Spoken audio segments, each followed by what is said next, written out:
Good morning and welcome to our Connect Your Reps tutorials. Now, typically with these tutorials, we simply show you a quick overview of what the product is, and then we provide detailed instructions on how to set up the application and then use it and manage it and so on.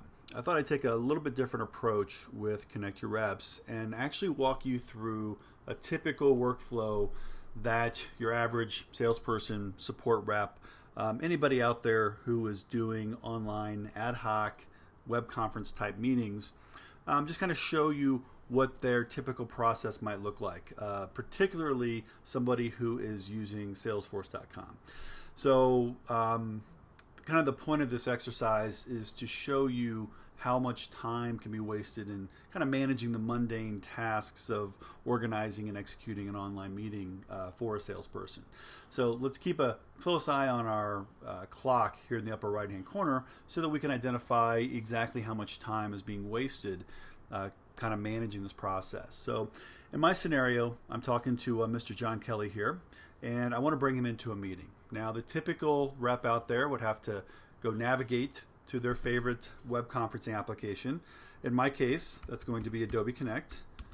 In your world, that might be GoToMeeting or WebEx or Microsoft Live Meeting or something along those lines. And all the services work a little different, but in most cases, you would log in, navigate to where you would create your meetings, push something that resembles New Meeting,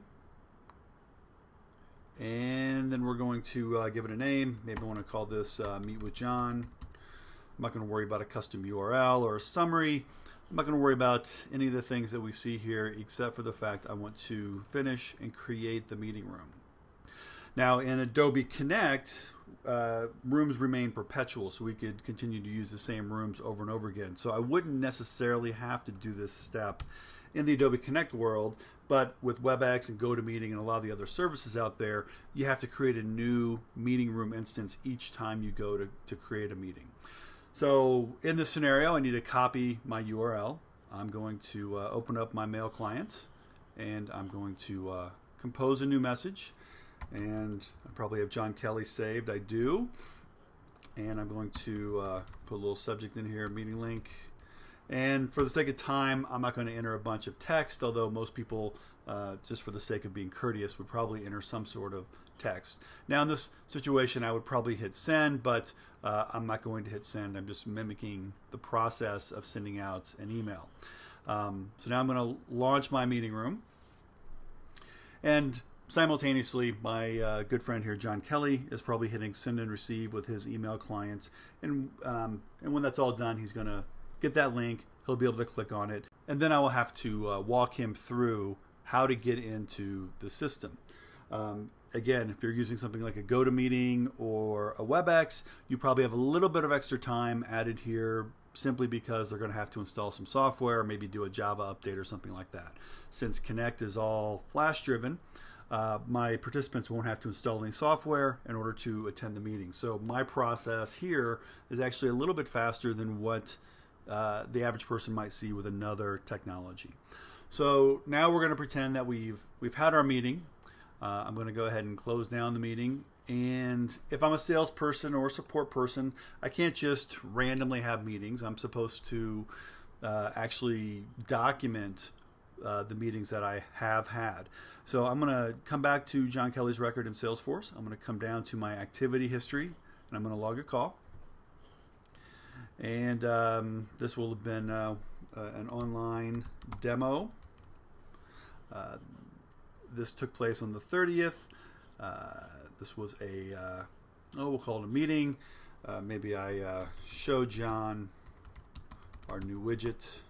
So put some basic notes in here. I'm going to scroll down, set up a follow-up task. So maybe subject to my next meeting is just a follow-up. The due date, I'll set it out for a week from now. So I'm going to go to July, we'll call it 14th. This will be in progress.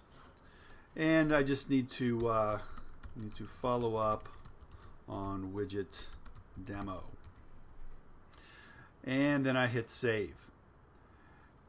And I am done. So what we've done there is documents kind of the setup, the kind of the invitation process, and then the post-meeting documentation, which is kind of where all the mundane tasks, activities take place. And if you look at my clock, it looks like we used about 5 or 6 minutes in that entire process. And since I do this on a regular basis, I've been using Adobe Connect for going on 8 years. I'm relatively fast at it. For a new person or somebody who might not be as tech savvy, you could probably add a minute or two, maybe even 3 minutes to that potential time frame.